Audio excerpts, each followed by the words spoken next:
بسم الله الرحمن الرحیم. نن زموږ د قرآن پاک د ترجمې سبق نمبر 31 دی. اوله سپاره ده، اومه رکو ده او سوره بقره شروع ده او آیت نمبر 61 دی. یو شپیتم نمبر آیات دی. نن به انشاءالله موږ په دې کې په یو شپیتم نمبر آیات کې اول د قرآن پاک ترجمه کو، بیا د هغې نه پس مختصر تفسیر کو. اعوذ بالله من الشیطان الرجیم. بسم الله الرحمن الرحیم. وإذ قلتم يا موسى لن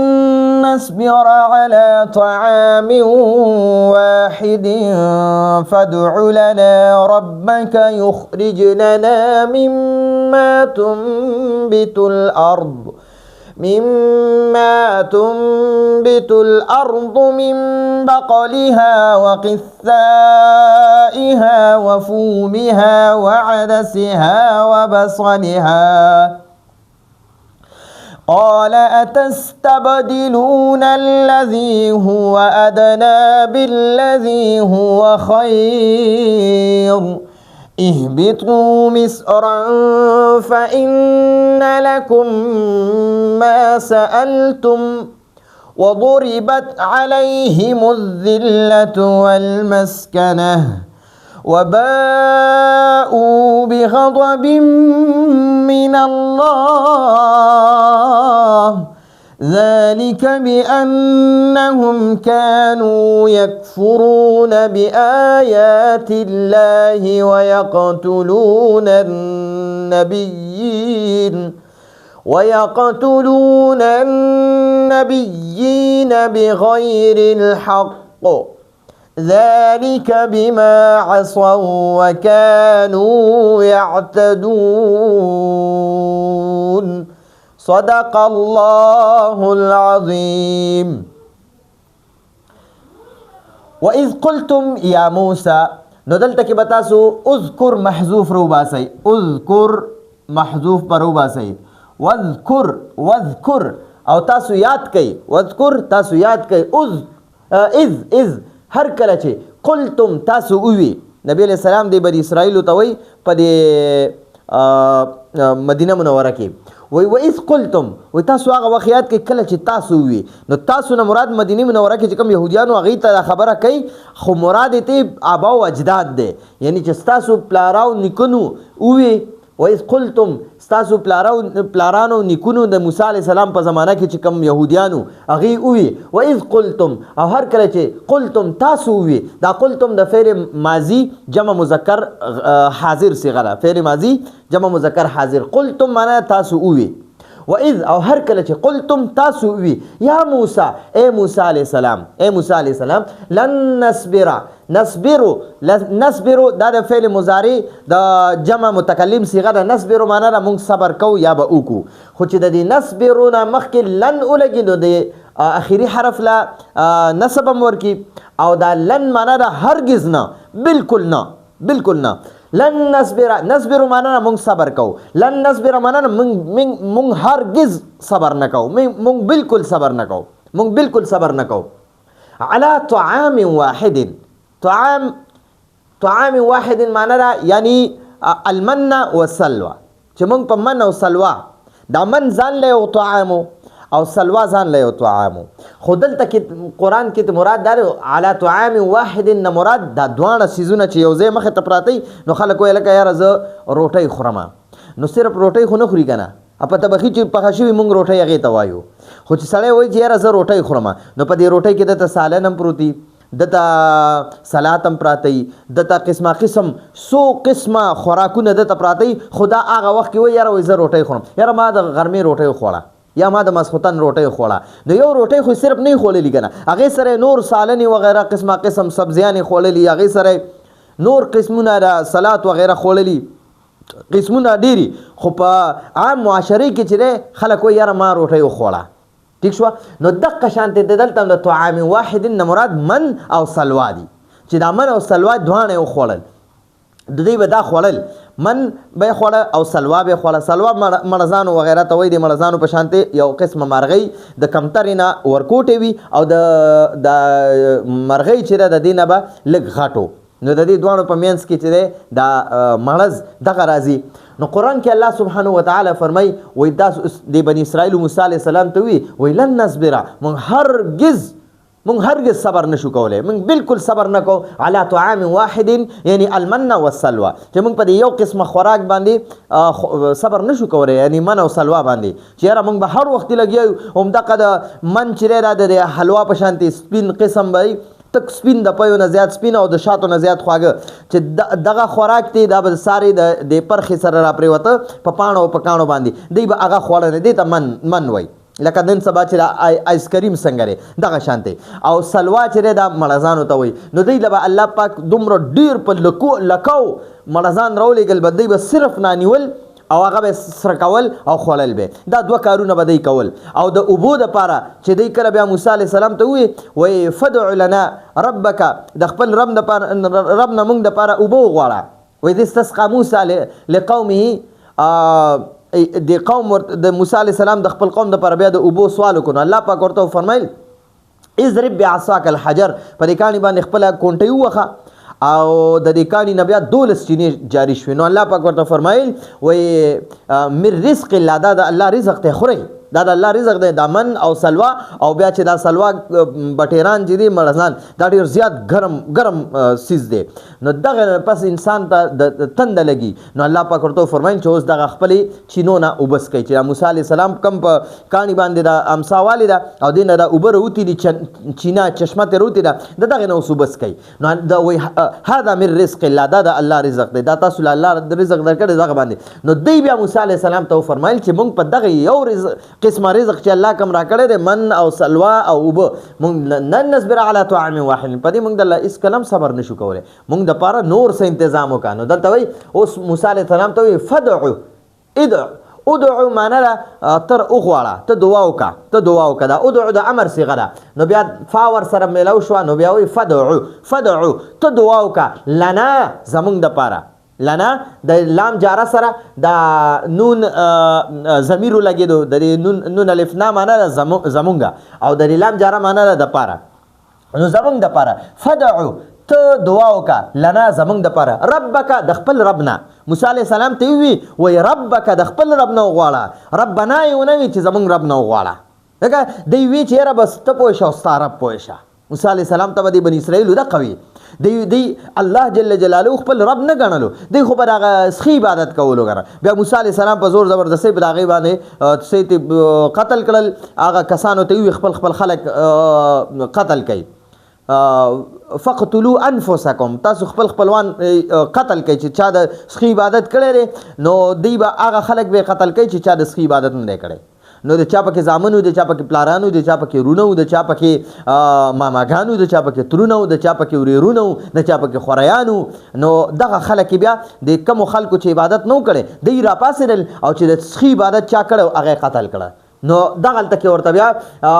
د نورو بني اسرائیلو باندې بیا موسی علیه السلام ته وایي چې ته د خپل رب نه موږ دپاره وغواړه چې موږ له د ځمکې نه کم فصلونه راخیږي موږ لپاره د هغې انتظام وکړي موږ دله صرف په من او سلوا او په دغې اوبو صبر نشو کولی نو موسی علیه السلام ته وایي چې ته د خپل رب نه وغواړه داسې ونه وي چې زموږ د ټولو د رب نه وغواړه هغې الله پاک خپل رب ګڼلو نه موسی علیه السلام به پې زور زبردستي هم کوله خو بیا به نو دلته کې اوس وایي فدعو ته دعا وکړه دا بني اسرائیل چې دي یهودیان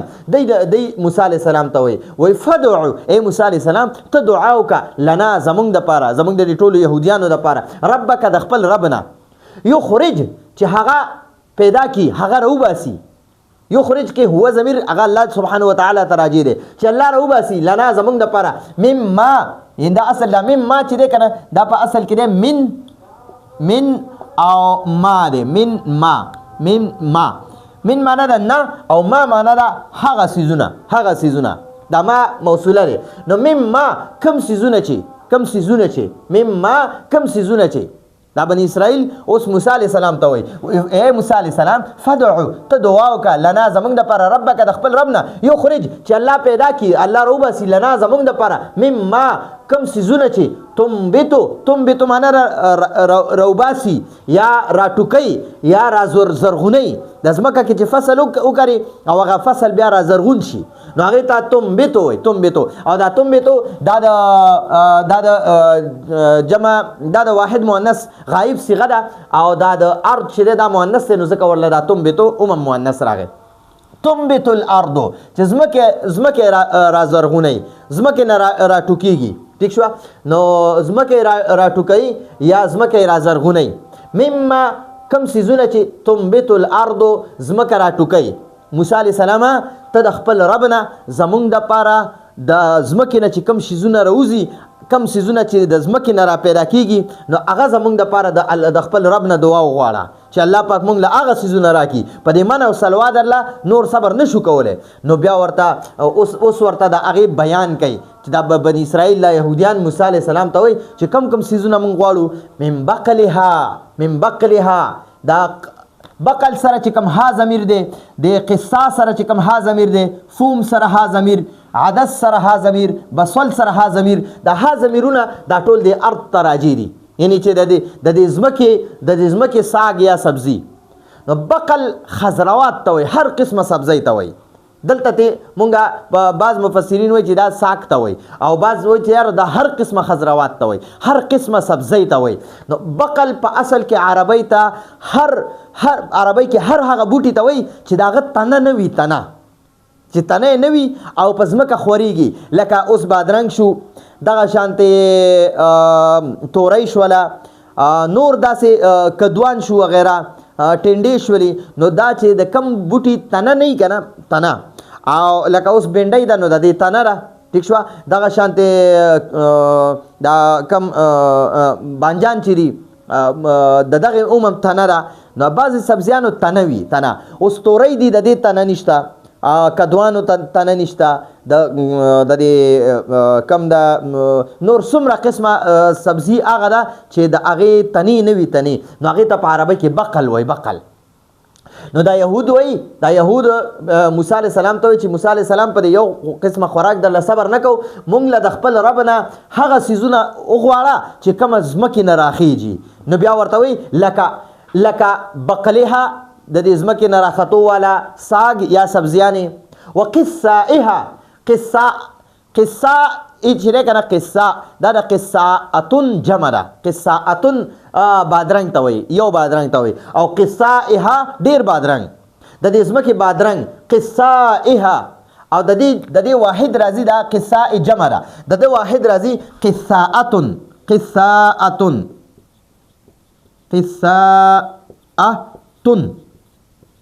قصاءتن یو بادرنګ ته وایي او قصائی صرف دا ګول تا چې ته لرې کې که نه دا ګول تا چې لرې کې نو دا قصائی چې دی که نه دا قصه نو دا بیا جمع ته وایي ډېر بادرنګو ته وایي نو بقل معنا را ساګ یا سبزیانې د دې ځمکې ساګ وقصائها د دې ځمکې بادرنګ وفومها فوم چې دی فوم دا عرب وایي چې دا اوږي تم فوم وایي او غنم تم فوم وایي فوم او بعض مفسرین وایي لکه څنګه چې مفسر ابن کثیر لیکلی دی تفسیر ابن کثیر کې چې فوم هر هغه نعمت ته وایي هر هغه څیز ته فوم وایي چې د هغه نه روټۍ جوړېږي لکه غنم شو جوار شو باجره شوه مکۍ شوه وریجې شوې د دې چې کله وړه کړي که نه نو د دې وریجو نه هم روټۍ جوړېږي د جوارو نه هم جوړېږي د غنمو نه هم جوړېږي او د باجرې نه هم جوړېږي نو د مکۍ نه هم جوړېږي نو دا چې وړه کړي د دې نه روټۍ جوړېږي نو فوم معنا ده هر قسمه هر هغه څیز چې د هغې نه روټۍ پخېږي خو دلته ته مراد غنم اغستی اکثر مفسرینو ته غنم اغستی دی او بعض مفسرین وایي چې د فوم غنمو ته هم وایي او اوږې ته هم وایي اوږې ته نو دغه بني اسرائیل اوس موسی علیه السلام ته وایي چې صرف په من او سلوا د الله صبر نه کوو مونږ دپاره د ځمکې نه هر هغه څیز د الله نه وغواړه چې ځمکې راله راوټوکئ ځمکې نه راله راوخیږي چې لکه بقل هر قسمه ساګ شو او قصائها او د دې ځمکې بادرنګ د ځمکې نه راختو والا بادرنګ وفومها او د دې ځمکې نه ټوکېدلو والا راختلو والا غنم شو یا اوږه شوه وعدسها عدس مسور ته وایي مسور او د دې ځمکې مسور یعنی وعدسها او خپل مسور چې د ځمکه را خپل مسور روباسي و بصلها بصل پیاز ته وایي پیاز نو د دې ځمکې نه راختو والا پیاز ٹھیک شو نو دلته کې اوس وایي فدع لنا زمونږ دپاره ته وغواړه دعا وغواړه ربک د خپل رب نه یخرج لنا چې هغه الله زمونږ دپاره روباسي هغه رب زمونږ دپاره روباسي مما کوم څیزونه چې تنبت الارض ځمکه را زرغونوي ځمکه را ټوکوي من بقلها لکه خپل ساگ یعنی چې د ځمکه خپل ساگ را زرغونوي وقثائها او خپل بادرنګ یعنی چې دا بادرنګ را زرغونوي وفومها او خپل غنم چې د ځمکه خپل غنم را زرغونوي وعدسها او خپل مسور وبصلها او خپل پیاز نو د ټولو سره چې کم بقل سره قصا سره فوم سره عدس سره بصل سره کم دا هغانې لګېدلي ما پې دا ټکونه کړي د دې ټولو مراد دا ځمکه ده ارض ځمکې ته وایي نو قال موسی علیہ السلام ورته فرمایل قال کې هو ضمیر موسی علیہ السلام ته راجع دی چې موسی علیہ السلام فرمایل ما دا ورکوټه لیکلم دی موسی علیہ السلام او فرمایل اتستبدلون دا حمزه چې دا د سوال د پاره دی مونږ وایو یاره اتذهبون الى المسجد آیا تاسو جمعه ته تللی وای زه وړونه تاسو کوم یا د الک نه تاسو کوم اتذهبوا الى المسجد آیا ته جمعه ته تللی وای یا اتذهبوا الى المدرسه آیا ته جمعه ته تللی وای نو دا آیا لفظ مونږ په پښتو کې وایو کنه د سوال د پاره استعمالو نو په عربی کې دا حمزه استعمالیږي اتستبدلون آیا تاسو بدلول غواړئ موسی علیہ السلام اوس د بنی اسرائیل ته وایي چې الله تاسو لمن او سلوا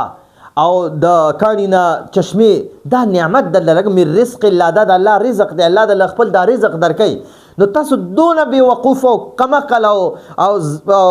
یعنی بې ضمیره خلک چې تاسو د الله رزق چې دی که نه هغه من رزق الله چې ورته وي یعنی من او سلوا او د کاني نه وتو والا اوبه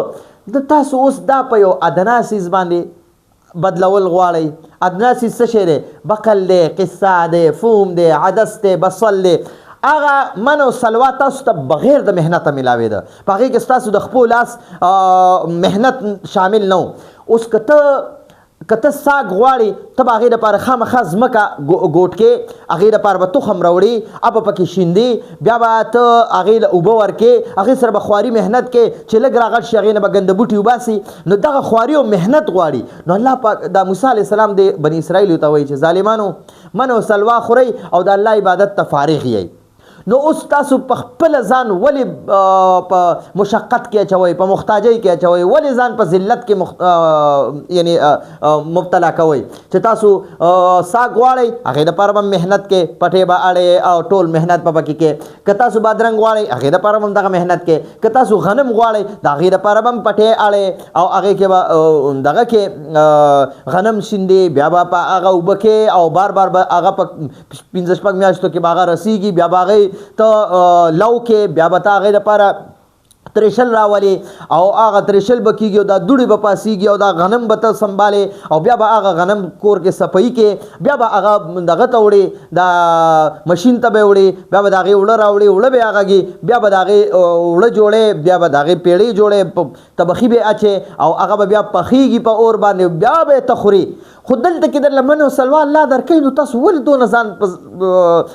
ذلیله کوئ رسوا کوئ نو الله پاک ورته وفرمایل چې موسی علیه السلام ورته وفرمایل چې که ته غنم غواړې هغې دپاره به محنت کې که ته مسور غواړې هغې دپاره به محنت کې که ته پیاز غواړې هغې دپاره به محنت کې او سخت مشقت دی د زمیندارانو نه تپوسو کې ستاسو دا زمینداري څنګه ده ابه تاسو ته پخپله ووایي نو موسی علیه السلام ورته وفرمایل اتستبدلون آیا تاسو بدلول غواړئ آیا تاسو اخیستل غواړئ تاسو بدلول غواړئ الذي هغه شیز هو ادنا چې هغه یو ادنا دی یو بیکاره دی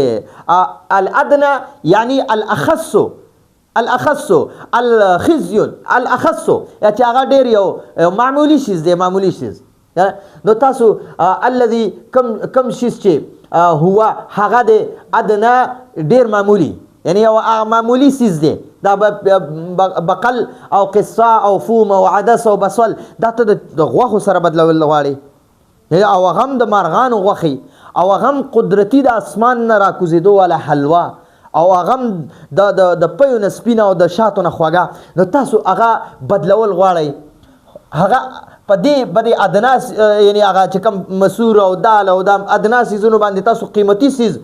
بالذي د هغه سیز په بدله کې یعنی د هغه من او سلوا په بدله کې بدلول غواړي هو خیر چې هغه ډیر بهتر دی ډیر غوره دی یعنی د دې دالونه او مسورونه او د دې غنمونه او د پیازونه او د بادرنګونه او د ساګونه تاسو هغه قیمتي او بهترین سیز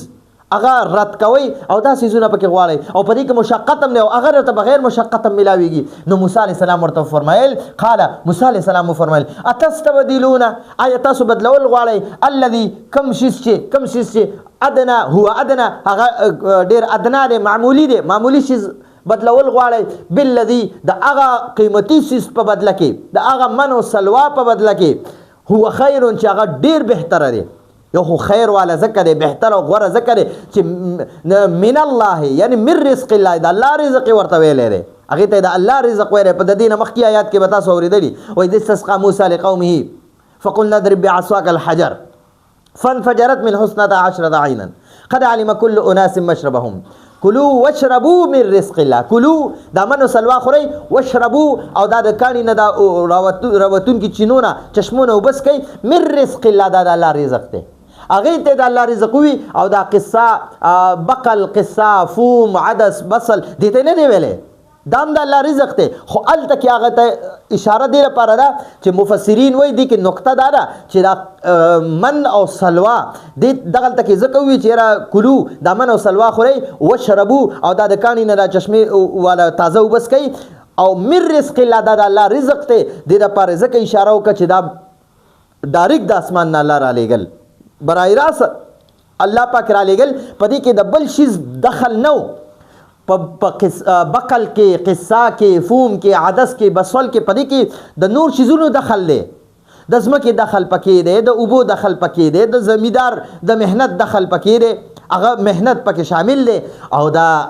بس دا چې کوم دغه دی من او سلواري په هغه بهترین او غوره او د الله رزق ته براه راست د الله را لېږي د بل سیز مهنت پکې نه دی صرف ستاسو دومره مهنت دی چې ځان له پلاس راغونډې او خولې ته راوړي او یا دغه شان د مارغه رانیسي او پخې په اور باندې او هغه سور کړی خوري دغه دی نو دغه ته ځکه من رزق الله چې هغې کې بل د بل شیز دخل نشته او بقل قصه فوم عدس بصل په دې کې دخل شته مهنت دی الله یې راخېجوي د ځمکې نه خو مهنت خو به زمیندار کوي که نه نو موسی علیه السلام ورته وفرمایل چې کم بې وقوف خلک یې یهودیانو تاسو څومره بې وقوف خلک یې چې یو قیمتي سیز چې دی که نه قیمتي سیز من او سلوا دا تاسو د یو ادنا سیز په بدله کې بدلول غواړئ نو اوس ورته بیا موسی علیه السلام فرمایي الله پاک بیا ورته وفرمایل وای اهبطو اوس تاسو لاړ شئ موسی علیه السلام ته وفرمایل چې دې خلکو ته ووایي چې اهبطو تاسو لاړ شئ دا اهبطو چې دی دا د امر صیغه ده امر ټیک شوه امر حاضر او جمع مذکر ده ها جمع مذکر ده او تستبدلون استبدل یستبدلو دا د باب استفعال صيغه ده د جمع مذکر حاضر تستبدلون معنا تاسو بدلول غواړئ په باب استفعال کې د یو سیز طلب کول یو سیز غوښتل وي غوښتنه وي پکې نو تستبدلون ما تاسو بدلول غواړئ او اهبطو دا د امر صيغه ده اهبطو معنا تاسو لاړ شئ اهبطو یعنی انزلوا تاسو کوشئ یا انزلوا تاسو کوشئ ښکته کوشئ یعنی مطلب دا دی چې تاسو لاړ شئ یا مصرا یو ښار ته من الامصار د ښارونو نه یو ښار ته لاړ شئ یو ښاریې ته لاړ شئ مصرا کې دلته د تنوین نه پته لګي چې دا هغه مصر ملک نه یادوي مصر په عربی کې هر یو ښاریې ته مصر وایي هر یو ښاریې ته لکه اوس پېښور دی دا ځان له یو مصر دی او مردان ځان له یو مصر دی چارسده ځان له یو مصر دی دغه شان اسلام آباد ځان له یو مصر دی دغه لاهور ځان له یو مصر دی هر یو ښاریې ته په عربی کې مصر وایي مصر ٹھیک شو نو دلته کې ته الله پاک ورته فرمایل اهبطو تاسو لاړ شئ مصرا یو ښار ته من الامصار د ښارونو نه یو ښار ته لاړ شئ یو کلي یو ښاریو نه یو علاقې ته لاړ شئ یو کلي ته لاړ شئ او ښار ته لاړ شئ فإن نو یقینا هلته به وي لکم ستاسو دپاره ما کم څه چې سألتم تاسو غواړئ د کوم څه چې تاسو سوال کوئ هغه به تاسو ته په یو خاریه کې ملاویږي هلته کې لاړ شئ د دغه میدان تیه نه او میدان تیه نه چې تاسو یو خاریې ته لاړ شئ نو مراد دی اریحه خاریه ده اریحه کلی دی قریه ده قریه هلته کې لاړ شئ په هغه دروازه ورننوځئ او عمالقه سره جهاد وکئ او هلته کې بیا تاسو لاړ شئ او تاسو کله هغې نه ازادي حاصله کئ هلته بیا کوئ خپل دا من او سلوا پې الله پاک بیا بنده کړه وضربت او ووخلی شو یا واچولی شو علیهم په هغوی باندې ضربت دا د فعل مضارع مجهول صيغه ده د فعل ماضی مجهول صيغه ده ووخلی شو علیهم هغوی باندې الذلت والمسکنه او محتاجی دا یهودیان نه دي محتاجی نه مراد فقر دی غریبی ده غریبی الله پاک په دې باندې د ذلت او د غریبۍ ټاپه وخله مهر پیوالو چې دوی به تر قیامت پورې غریبانان وي او دوی به تر قیامت پورې ذلیل وي اوس هم تاسو وینئ چې دا اسرائیل څومره ذلیل خلک دی هر ځای کې د خلکو ته نقصان رسولو والا دي او دوی به ډېر زیات مالدار وي په دنیا کې دې وخت کې د ټولو نه مالدار ترین قوم دغه یهودیان دي خو زړونه به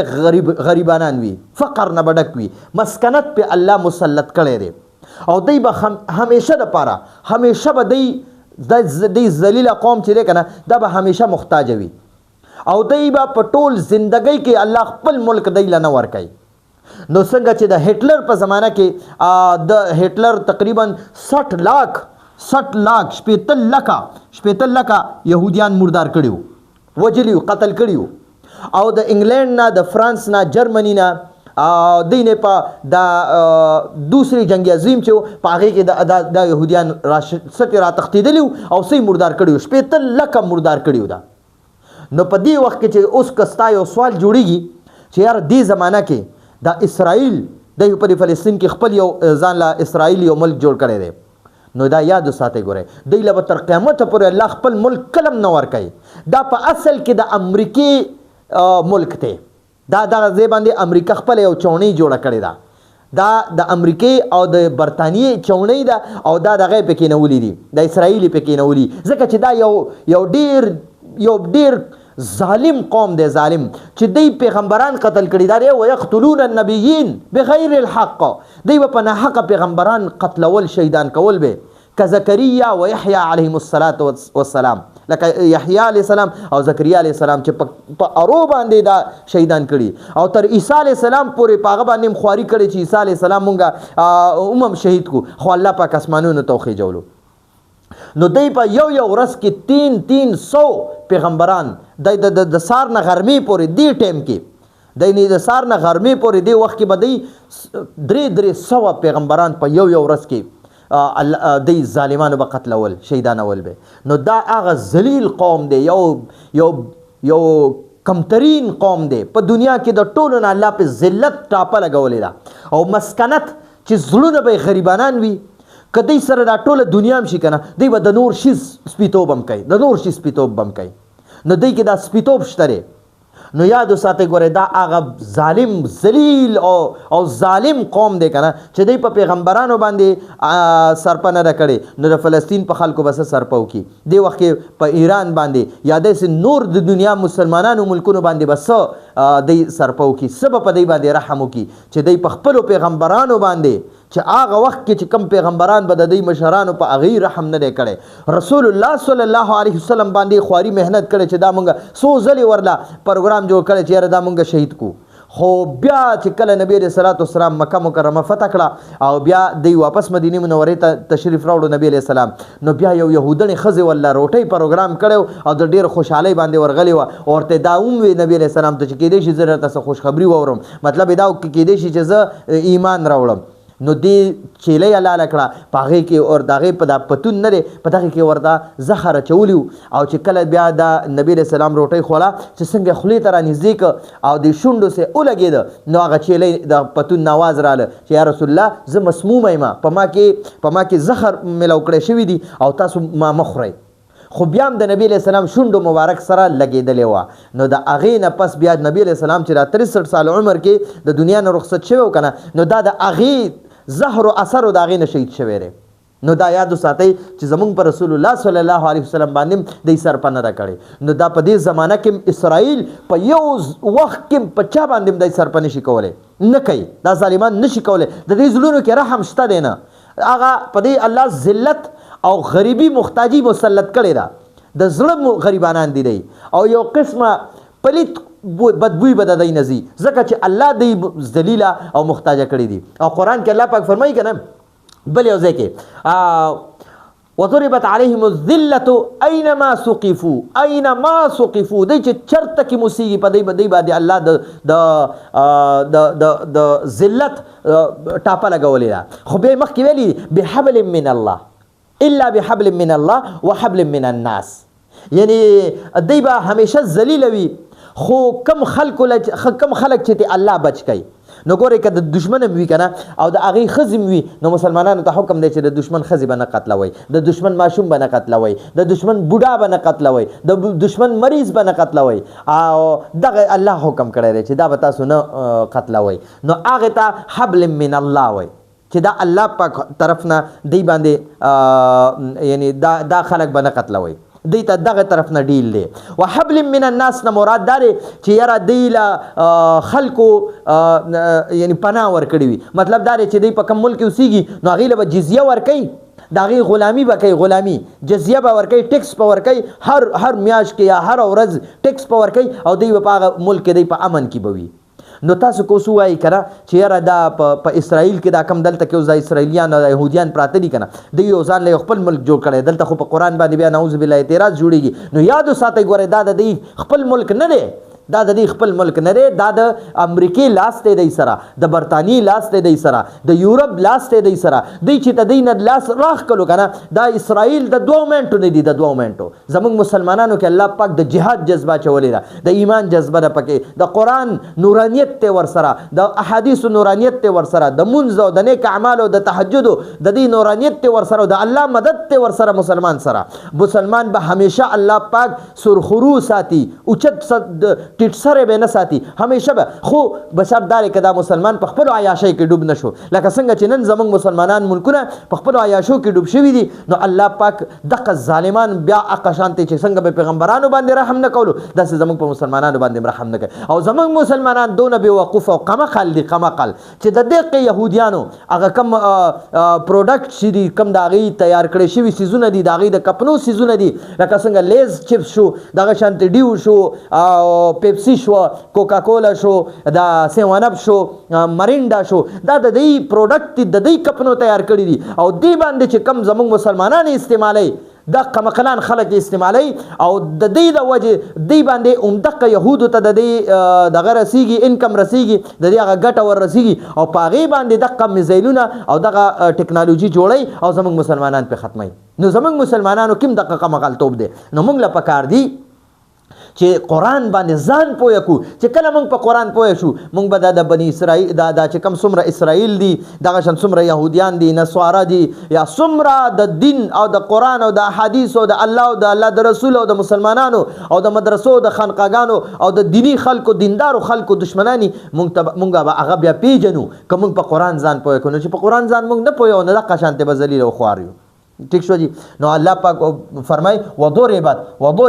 او واچولې شو یا اوخلې شو علیهم په هغوی باندې الذلت، ذلت د ذلت ټاپه پی وخلې شو، والمسکنه د غریبۍ ټاپه پی ویلې شو. کله ټول دنیا هم د دې شي کنه، خو د دې زړونه به بیا سپیتوب به پکې وي او نور شیزونو کوشش پکې، او دی به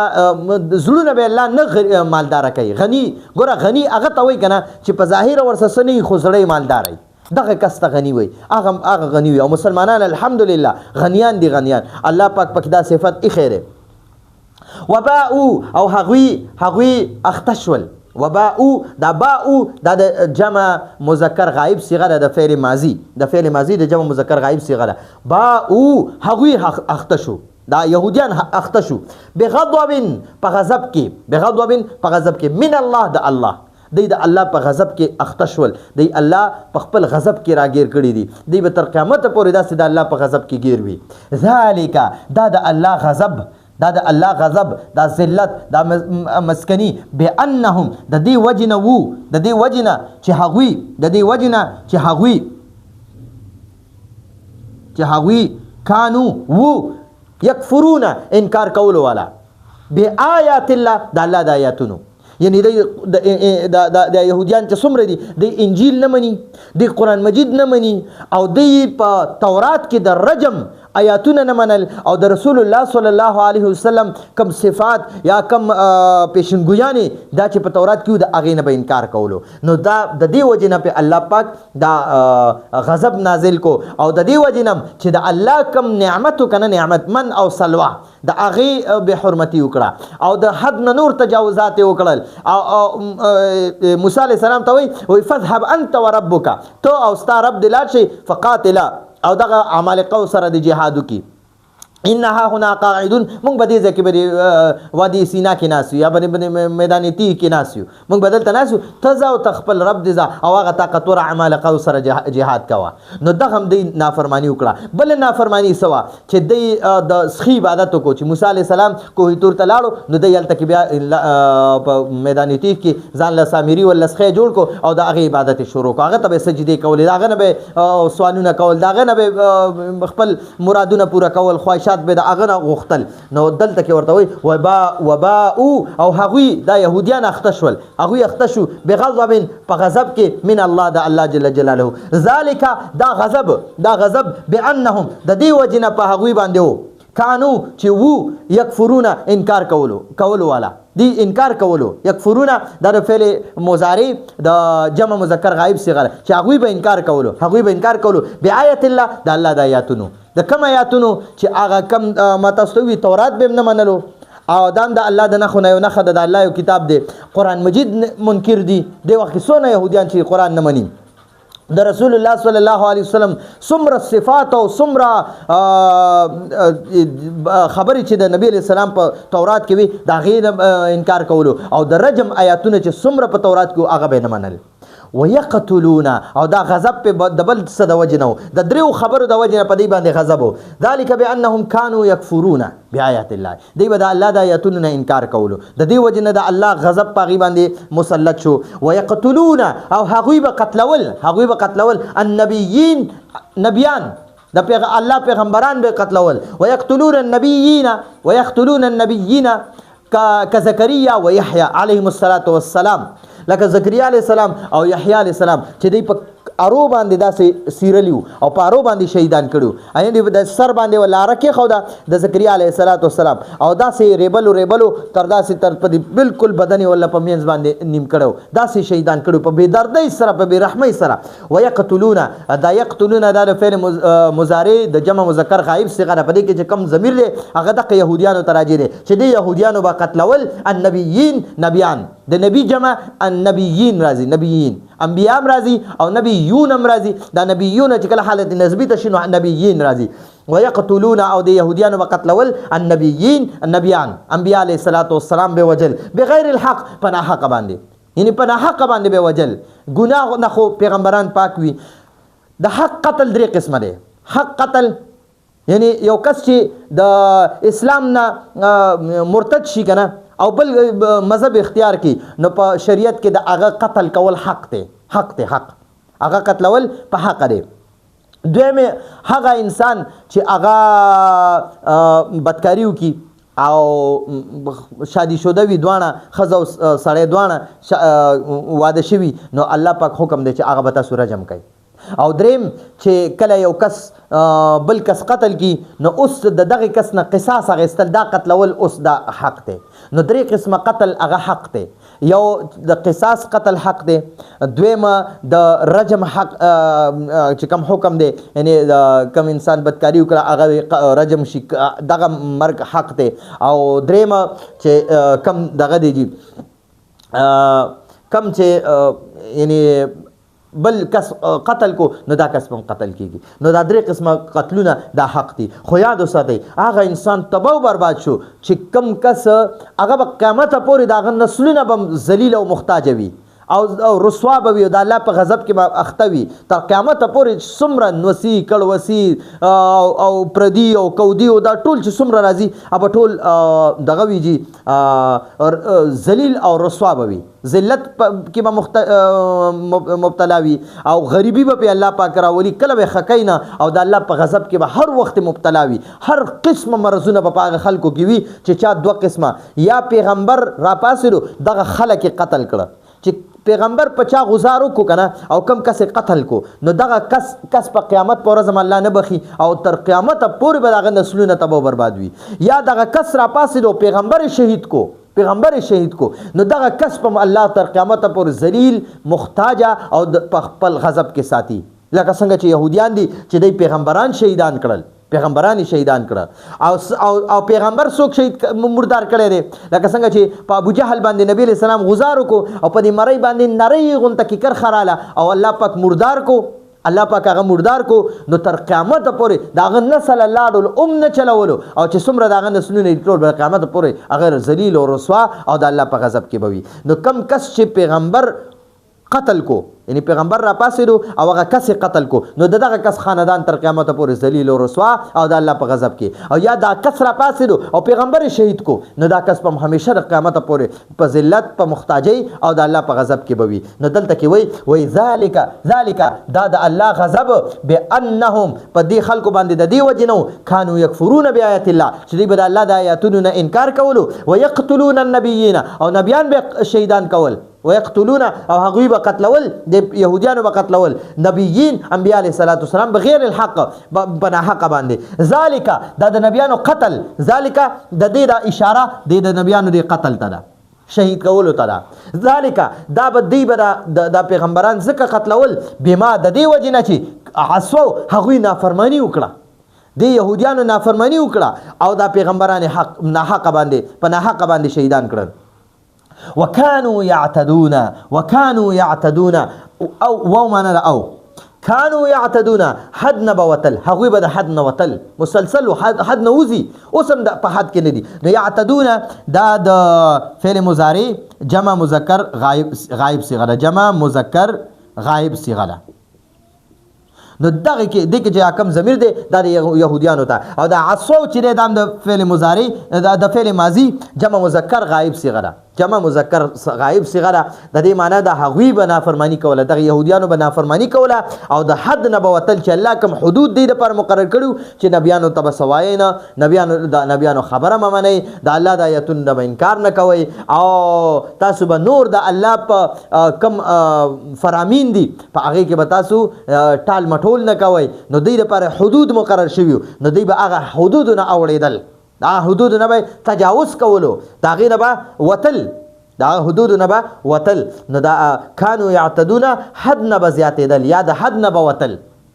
نو د دې وجنه چې دی به آیاتونه د الله د آیاتونو نه انکار کولو ما د آیاتونو تفسیر وکړو چې آیاتونه څه شی د الله پاک د تورات نه به انکار کولو د الله کتاب نه او د قران پاک نه د الله د کلام نه به انکار کولو او د رجم آیاتونه چې په تورات کې کومو يهوديانو به دغه انکار کولو اب د مالدار لپاره به هغه بدل کړل او یا بچ د نبی علیہ الصلوۃ والسلام په شان کې کم ان صفات بیان شوی په تورات کې نو هغه هم دی بدل کړل نو دا کانوا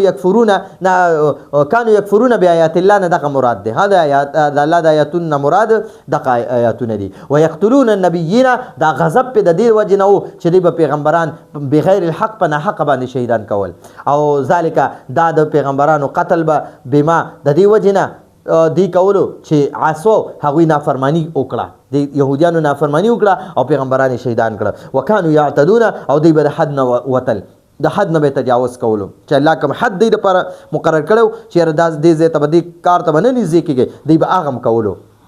نو د دې د وجنه الله سبحانه و تعالی په دغه کې مبتلا کړ نو نن درس خو ډېر وګت شو خدای ډېر لازمي خبره وي چې د دې زمانه سره د دې وخت سره تعلق لري د دې وجنه په دې کې دا ضروری خبره وکړي اوس د دې آیات یو ځل بیا لفظي ترجمه کو واذ او هر کله چې قلتم تاسو وی یا موسی علیہ السلام لن نصبر مونږ به هرگز صبر نکو علی طعام واحد په یو قسم طعام باندې په یو قسم خوراک باندې فدعوا موسی علیه السلام تو دعا وکړه لنا زمونږ دپاره ربک د خپل رب نه یخرج چې هغه راوباسي هغه رب راوباسي لنا زمونږ دپاره مما کوم څیزونه چې تنبت الارض ځمکه راټوکوي د ځمکې نه رازرغونېږي من بقلها لکه ساګ یا سبزیانې وقثائها او بادرنګ وفومها او غنم یا اوږه وعدسها او مسور وبصلها او پیاز قال موسی علیه السلام ورته وفرمیل اتستبدلون آیا تاسو بدلول غواړئ الذي کوم څیزونه چې هو ادنا بیکاره دي معمولی دي بالذي د هغه سیزونو په بدله کې یعنی د هغه من او سلوا په بدله کې هو خیرون چې ډیر غوره او ډیر بهتره دي اهبطوا تاسو لاړ شئ مصرا یو ښار ته فان نو یقینا التبوي لکم ستاسو دپاره ما کم سیزونه چې کم څه چې سألتم تاسو غوښتلي دي کم سیزونه چې تاسو غواړئ د کم سیزونه چې تاسو سوال کوئ وضربت او وخلی شو علیهم په هغوی باندې الذلة ذلت والمسکنة او غریبي محتاجي وباءوا او دا يهوديان اختشول بغضب په غضب کې من الله د الله په غضب کې دا يهوديان اختشول مبتلا شول ذالک دا د الله غضب ذالک کې دا اشاره د الله غضب ته دی ذالک دا د الله جل جلاله دا غضب بانهم په هغوی د دې وجې نه وو کانو یکفرون چې هغوی به انکار کولو بآیات الله د الله جل جلاله د آیاتونو ویقتلون النبیین ویقتلون او هغه یهودیانو به قتلول النبیین انبیا کرام علیهم السلام بغیر الحق پنا حق باندې ذالک دا د نبیانو قتل بما د دې وجې نه به کولو عصوا چې هغوی نافرمانه وو هغوی نافرمانی وکړه وکانو یعتدون او د حد نه به زیاتې کولو د حد نه به وتل یعنی د یهودیانو دا نافرمانی وکړه چې پیغمبران یې قتل کړل ٹھیک شو یهودیانو نافرمانی وکړه هغوی کې د عصو کې چې کم ضمیر دی هغه د یهودیانو ته راجع دی چې د یهودیانو دا نافرمانی وکړه او د حد نه ووتل چې پیغمبرانو ته ورنږدې شو د قتل په اراده باندې نو تقریبا په یو ورځ کې دی 300 پیغمبران شهیدان کړ 300 تر دې پورې راځي چې په بیت المقدس کې به په منبر باندې یو پیغمبر ولاړو او د تورات احکامات به بیانول یا به د انجیل احکامات بیانول نو دی به ورلل او هغه به شهید کو نو په یو ورځ کې صرف پوره ورځ کې نه د سار نه غرمې پورې مفسرین لیکلي د سار نه غرمې پورې دی درې سوه پیغمبران شهیدان کړي دا دونه ظالم قوم دی نو نن څنګه په فلسطین باندې لګیا دي دغه شان ورسره په اردن باندې اخوا او شا کې کو نور لیبیا او لبنان وغیره د ملکونو کې چې دی کم ظلمونه کوي او دی وخت کې دلته زموږ د ایران پورې رسېدلي نو دا دغه نا اهله خلق دي چې په پیغمبرانو رحم نه کړي نو په موت باندې بس رحم وکړي نو دا زموږ د نن ورځې درس دی امید ده تاسو په دې باندې پوه شوي نو راتلونکي درس پر اجازه غواړو هذا هو المرام والله اعلم بحقیقة الكلام